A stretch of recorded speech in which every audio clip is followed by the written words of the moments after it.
የምስጋና የኃይልና የታምራት ኮንፈረንስ በደቡብ አፍሪካ የፓልም ሪጅ ወንጌል አማኞች ቤተክርስቲያን የህንፃ ምርቃትን በማስመልከት የተዘጋጀ ልዩ መንፈሳዊ ድግስ ጌታ በኃይል የሚገለጥበት የታሰሩ የሚፈቱበትና የምስጋና መስዋዕት የሚቀርብበት ታላቅ ጉባኤ ተዘጋጅቶ ይጠብቆታል።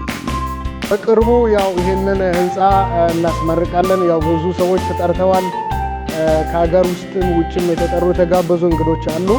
ስለዚህ ወደዚህ በመምጣት ይህን ድግስ እንድትካፈሉ ቀድሳችሁ ደግሞ ለትውልድ ባርካችሁ ከኛ ጋር እንድትሰጡ ብዙ ሰዎች የሚወለዱበት መነሱበት እግዚአብሔር የሚመለክበት ቦታ በመገኘት እንድትካፈሉና እንድታስመርቁ በጌታ ፍቅር እንጋብዛችኋለን። ከኤፕሪል 2 እስከ 5 ጌታ በክብር ይገለጣል። እኛም እናከብረዋለን። ይህ የፓልም ሪጅ ቤተክርስቲያን በወንጌል አማኞች ቤተክርስቲያን ደግሞ አንጋፋ ከምንለው ትልቅ ቸርቾች አንዱ ነው። በቅርብ ጊዜ ደግሞ የምረቃ ፕሮግራም ስለሚኖረው ሁላችሁም ተጋብዛችኋል። የጌታ ጸጋና ሰላም ከእናንተ ጋር ይሁን። በእነዚህ የክብር ቀናት በቃልና በዝማሬ የሚያገለግሉ አገልጋዮች ቢሾፕ ተገኝ ከደቡብ አፍሪካ፣ ነቢይ ዳጊ ከኢትዮጵያ፣ ነቢይ ዮሴፍ ከደቡብ አፍሪካና ፓስተር ፍቅሬን ጨምሮ በቃል ያገለግሉናል።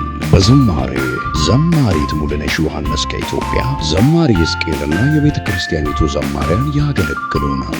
ወንጌል አማኞች ቤተክርስቲያን ያላትን ራዕይ በተለይ ከትውልድ ጋር ለመስራት ያላትን ተግባር ለመፈጸም ቀጣይ ትውልድ የሚረከበውን ርስት ለእግዚአብሔር ማምለኪያ፣ ለወንጌል ማሰራጫ፣ ለትውልድ ማፍለቂያና ማሰልጠኛ የሚሆን ተቋም ለትውልድ እንድታስረክቡ እናንተም ደግሞ ከኛ ጋር መጥታችሁ እግዚአብሔርን እንድታመሰግኑና ከኛ ጋር እንድታመልኩ እንጋብዛችኋለን።